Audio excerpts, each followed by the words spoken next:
there's a lot of talk these days about the trade deadline, the Mariners acquiring bats, and understandably so. It seems like the Mariners are trending in a direction where they are going to need to get a bat.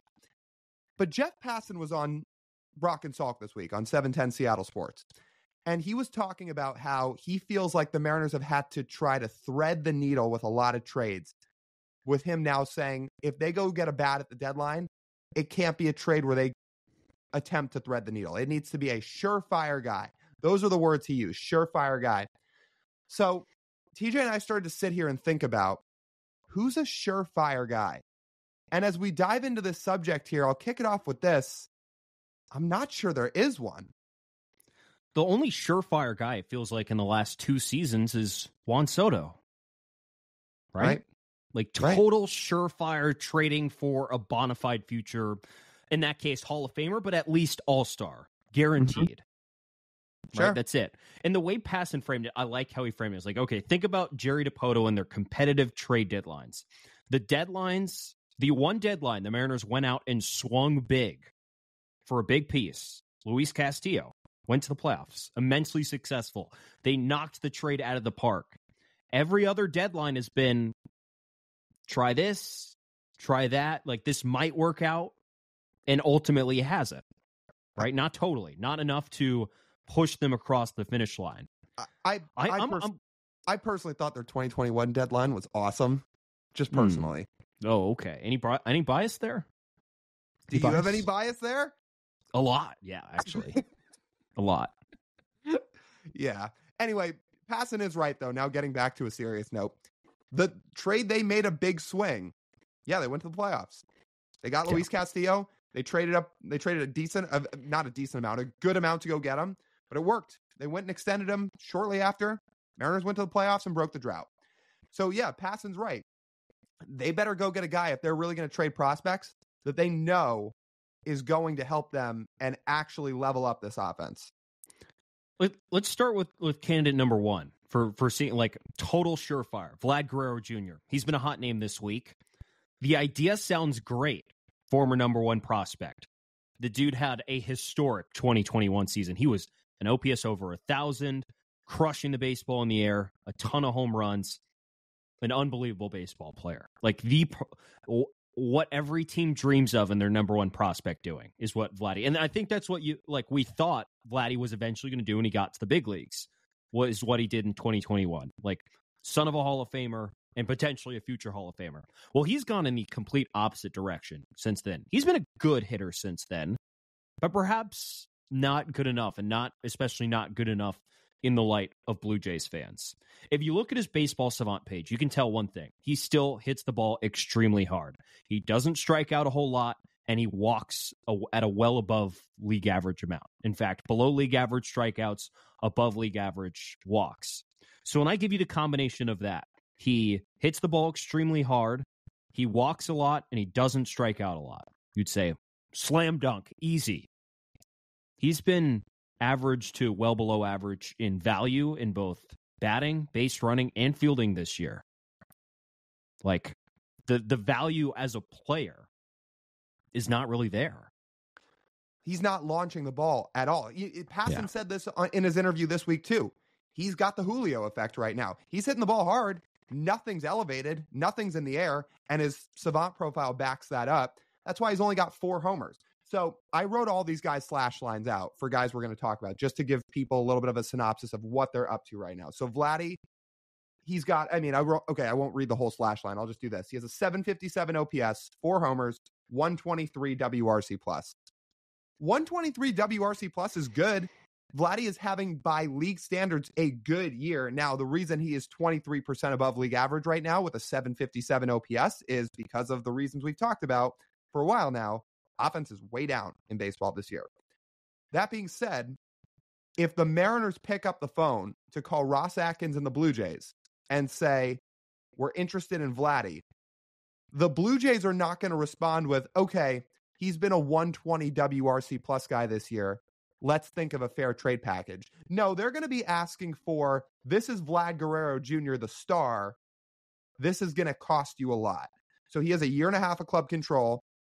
And for doing what he's done in the past, I don't think the Blue Jays, at least in terms of a starting point of a trade package, are going to start with, okay, give up a couple of middling prospects or whatever it would cost.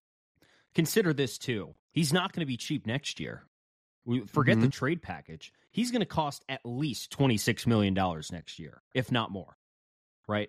The record, because he's a Super 2 guy, which means you get an extra year of arbitration, 2 years of league minimum, 4 years of arbitration. He's making 20 this year, and he's still got a year of arbitration left to go. The Seattle Mariners have been well documented of not paying obscene amounts of money to players they don't deem worth it, especially. Sure. And next year, given budget constraints, the future of root sports, whatever reshuffling the Mariners will eventually have to do on the business side this offseason to make things work as their business model evolves, a $26 million first baseman. Yeah, a 123 WRC plus is good.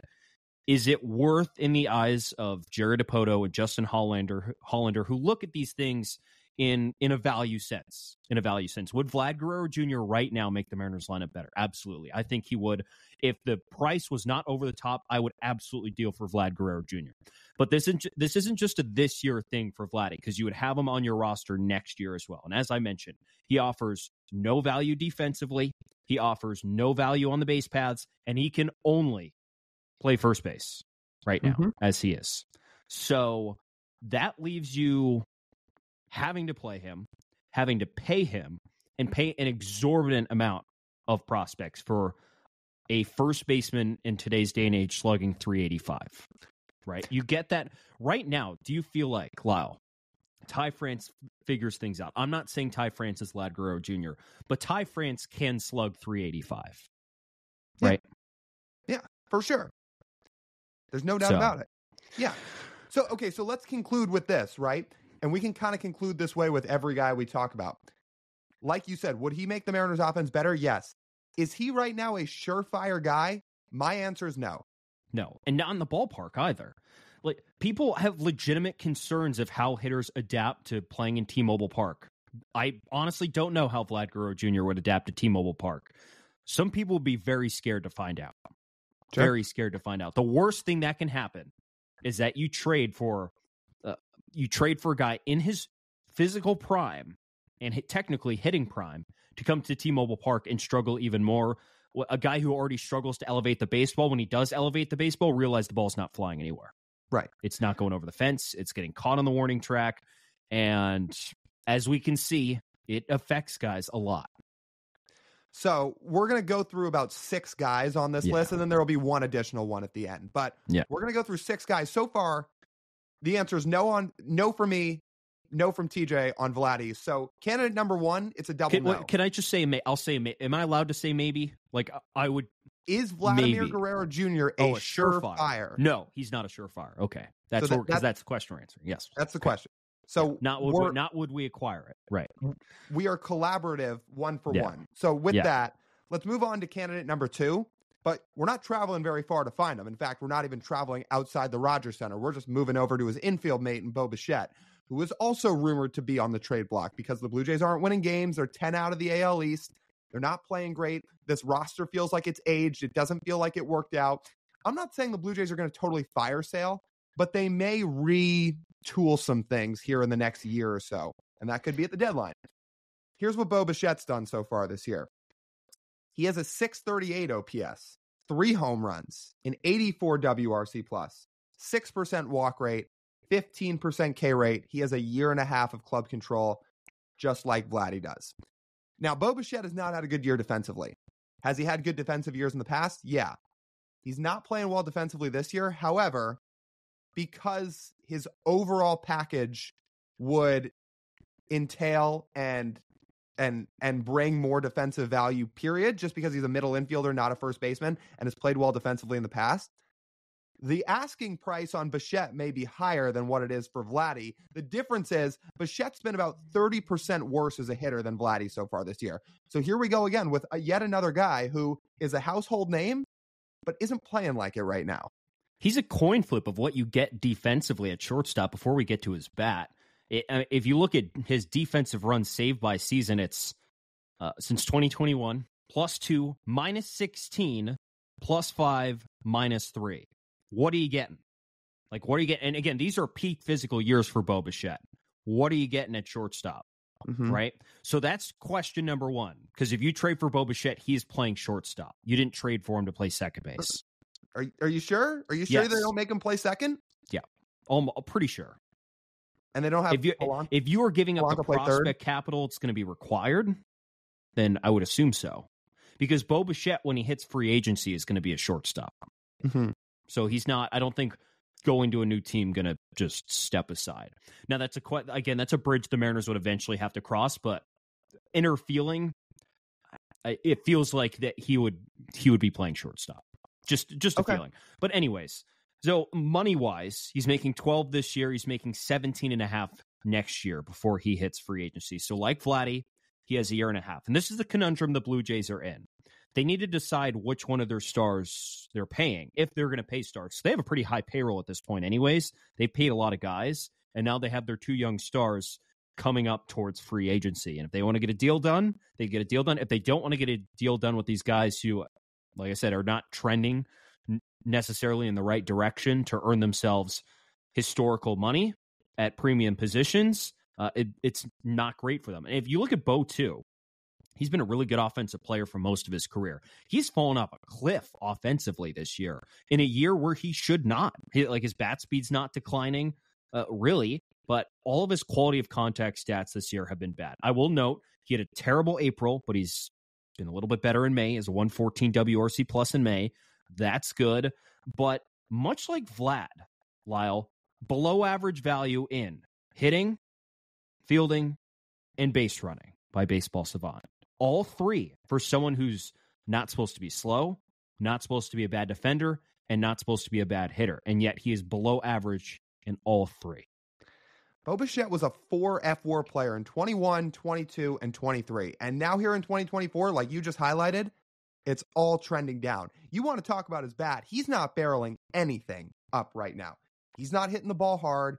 And honestly, even if you want to put aside what the trade package would cost for a second, because it's still going to be a lot, is Bo Bichette a Mariners blueprint type of hitter? My answer to this is honestly not really. Now, if something drastic changes where he's just hitting flat out hitting the crap out of the ball, period, that's a different story. And if he had a 130 WRC plus right now, the Mariners may have a different opinion. But because he's not hitting, and also paired with the fact that he does chase, he doesn't walk a lot, and the reason he doesn't walk a lot is because he swings at just about as many first pitches as anybody in baseball. It's not really what the Mariners preach offensively in terms of team philosophy. So between Bo not playing well right now, not really fitting the Mariners blueprint of a hitter, and the fact he's going to cost a ton in a trade, maybe more than Vladdy, is this your surefire guy? Here we go again. My answer is no. No, he's not. No, and a person like Bo has to make a lot of quality contact for his profile to be valuable, because he doesn't have obscene power when he swings, and he swings a lot. So if he's not making contact on all of these swings and he's not hitting for power, then you get what he's doing right now. He's slugging 349. He's not even getting on base 30% of the time. 30% of the time. Like, this is an all-star, a past all-star bat who's getting on base, has a 289 on base percentage right now because of his swing decisions. And his swing decisions aren't going to change. The Mariners aren't going to say, hey, turn into Juan Soto and stop swinging. That's not his offensive profile. If he hits for a higher average, he's going to get on base more because he's getting more hits, not because he's walking more. And it's going to be the same relative to his power. It's not like Vladdy, where, Vladdy, when he had his 2021 season, I think he hit above 300 that year, but he got on base a lot and he slugged a lot. And even if Vladdy's average goes down to 270, Vladdy still slugs a lot as long as he's elevating the baseball. Bo's not really that kind of hitter. So when we look at surefire, this would be a risk. This would be almost a bigger risk than Vladdy. Even when you think about Vladdy, you'd say, okay, he's not elevating the ball, but again, still 23% better than league average as a bat. And we can see year after year after year, it is 110 or above. But Bo with this year doesn't have that. Right. So no, he is not a surefire. Not even close.